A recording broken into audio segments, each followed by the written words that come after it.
In this video today, we will compare the Kospet Tank M1 Pro to the M2. Both of these models are among the most popular rugged smartwatches on the market, and they offer a lot of features, but also have some differences.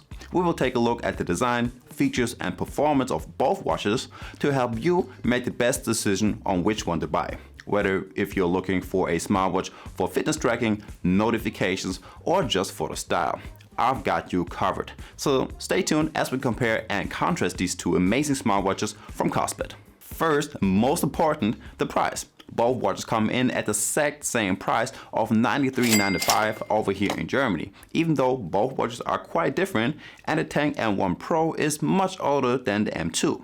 So where are the many differences? And that's where we have to talk about the design.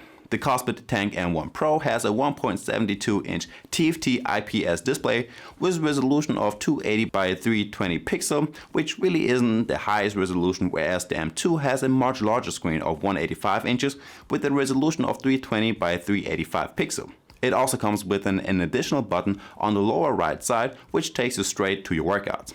The other two either turns off and on the display, or they take you back to the previous page. Also, the design of the straps and the case are quite different as well. The straps of the M1 Pro, they're really not that comfortable and soft, and the case has many edges and corners. The M2 runs with a much smoother silicone strap and a curvy design when it comes to the watch case. Besides those differences, both watches are water resistant up to 5 ATM and IP69K waterproof, and both are compatible with iOS and Android smartphones.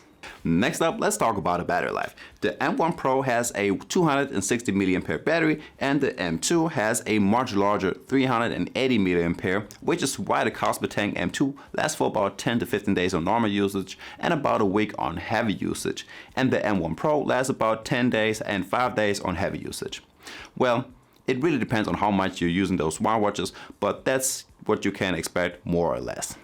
Now, when it comes to the durability of both watches, they are top notch. They ran through a bunch of military grade tests like fluid contamination, salt spray tests, dust and sand tests, low pressure, altitude and temperature tests from -40 to +7 degrees Celsius. So you can really drag those watches through the mud. Alright, up to the sport modes and activity tracking. The Kospet Tank M1 Pro comes with 24 sport modes and the M2 with about 100, plus the tracking itself looks a lot different. So right here we have the display of the Tank M1 Pro. During a workout, it really only tracks your time, burn calories, heart rate, steps and distance, and the display itself doesn't really look that attractive. Whereas the M2, with the much bigger display and better resolution, tracks your heart rate in this bar with different colors for your heart rate. It tracks your calories, steps, distance, time, and your pace. Plus you have access to your music player from over here, which is not the case with the M1 Pro. As well as the M2 is capable of recognizing 6 workouts automatically, so you don't even have to start them yourself. Those will be walking, running, cycling, elliptical trainer, rowing machine, and stationary state.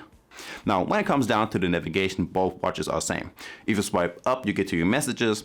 The size of the letters on the M2 are much smaller and you get more information before you click on the message. Swiping down takes you to a quick panel with basically the same options besides of one.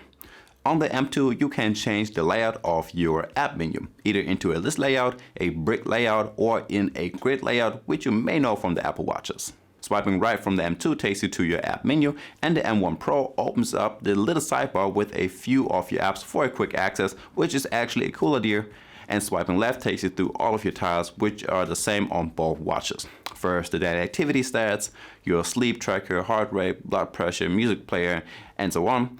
But I must say, the images on the M2 look a lot better than the ones on the M1 Pro.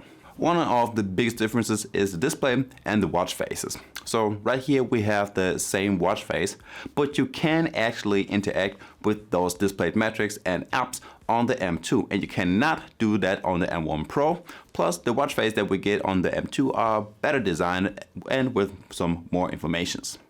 So now that we covered all of the differences, let's check out what they actually have in common. And first up, the phone feature.